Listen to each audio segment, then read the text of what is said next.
last week on Classic City Locks. Let us know in the comments what y'all think. We need more engagement.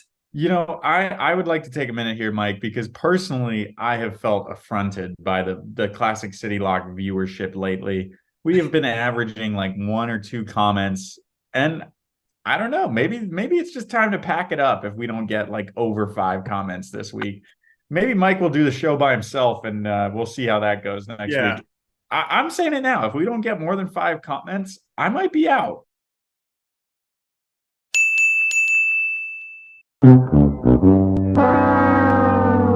Hey, everybody. Welcome back to Classic City Talks with Classic City Locks. I'm your host, Mike. Um, as you just saw from that wonderful intro that I made for y'all, a little bit of a different episode this week.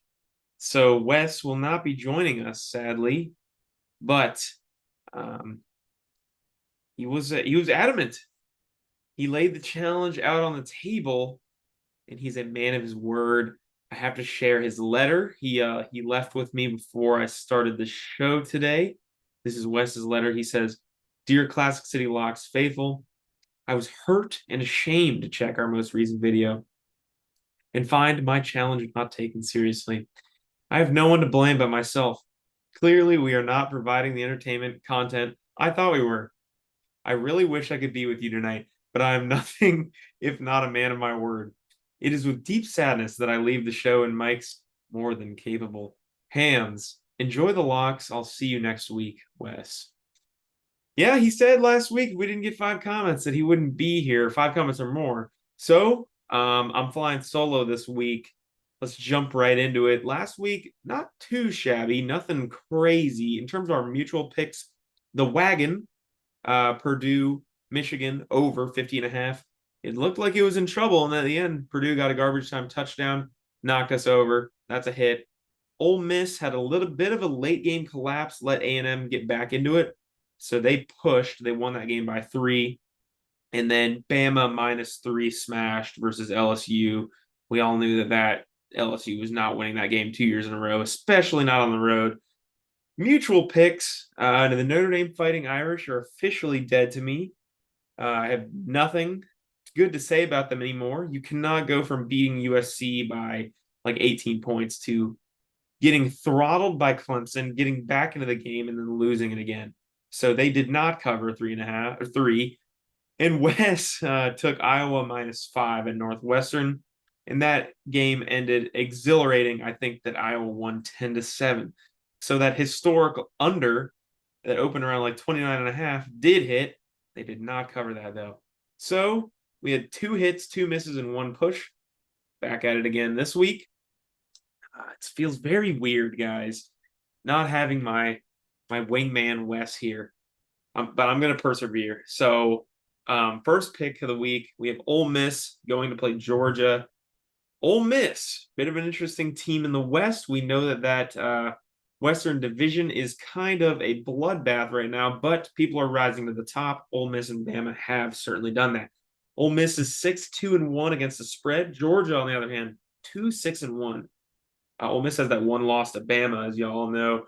And Georgia got a quality win last week versus Missouri. They won by 9. Missouri has a good offense, not the best defense. So it's a good win for Georgia. But Wes and I both agree here. Ole Miss is probably a better team than them. I mean, we saw them get a big win against that powerful LSU offense. Put up a fight against Bama, but couldn't get it done.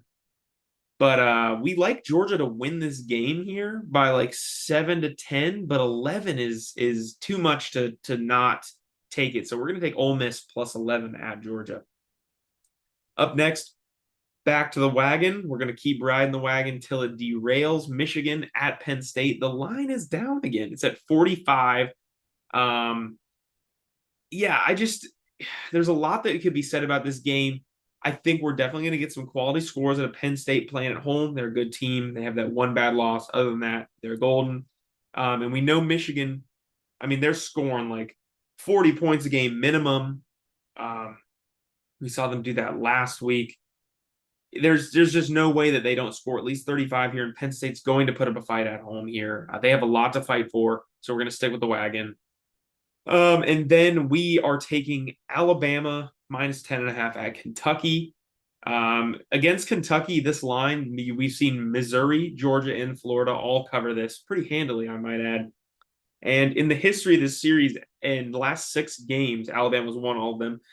There has only been one of them that finished within single digits. So we're going to take Alabama here to keep rolling as they march towards a matchup in Atlanta against Georgia or Tennessee, most likely Georgia, barring unfortunate disaster for our Bulldogs.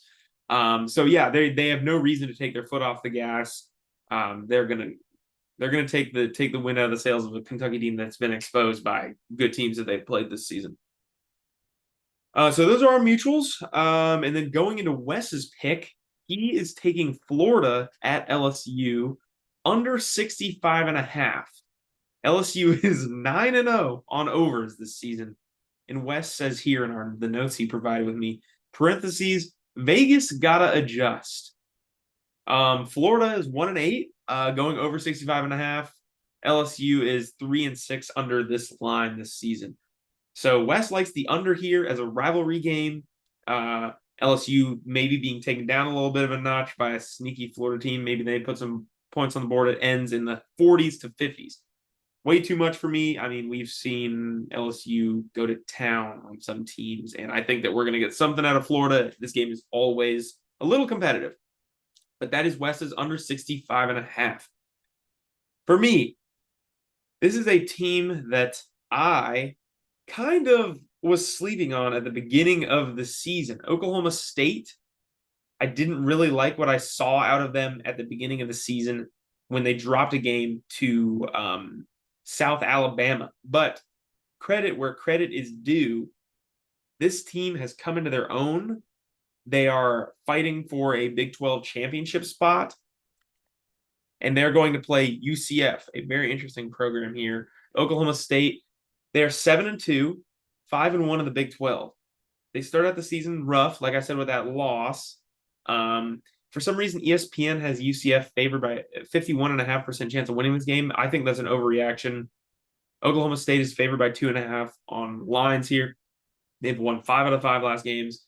UCF has lost 4 of their last 5. I know their quarterback is coming back, but I'm going to trust the Cowboys here. I think that they have something to fight for. They just got a huge win against Oklahoma, and they're beating teams like Kansas and Kansas State, all solid programs. And I really don't know why, even with their quarterback being back, why UCF is seen to be a big player in this game. I know they're playing at home, but they just barely beat Cincinnati. I know they took Oklahoma to the wire, but we're going to trust Oklahoma State here, a team that has been through some really tough games this season and come out on top in all but 2. That was a bit of a lengthy explanation there, but that's what happens when I don't have my stuff up in front of me. So I'm taking Oklahoma State -2 there. -2.5 on some books. I saw it at -2 on some.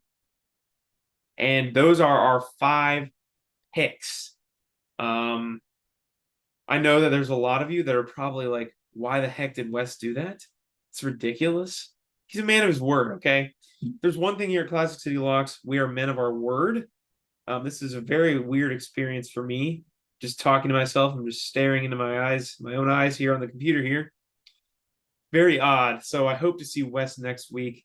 If you want to avoid this uncomfortable experience again, please comment and share the video. We were, in terms of growth and views and subscribers, we were cruising, and now we've kind of leveled off at 68 subs, I think.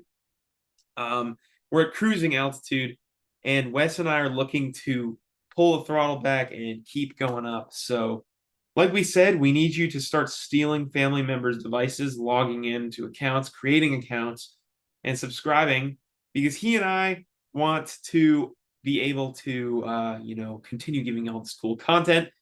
And if you allow us to do that, that would be sick. He and I will buy a studio, drop everything, leave everyone behind, and make content for y'all forever. But yeah, in all seriousness, y'all, it's been fun. So please do share, like, subscribe. Let us know if you think these picks are crazy. Let me know if you think that Wes should stay off the show, and let me know if you think that I sucked at doing this. I had fun. It was an interesting experience, and I hope that I don't have to do it again because I miss my dear friend Wes. I also really hope you enjoyed my editing skills at the beginning of this video. Thanks for tuning in, y'all. Stay tuned for another video next week, hopefully with some more warm bodies on the camera. Peace.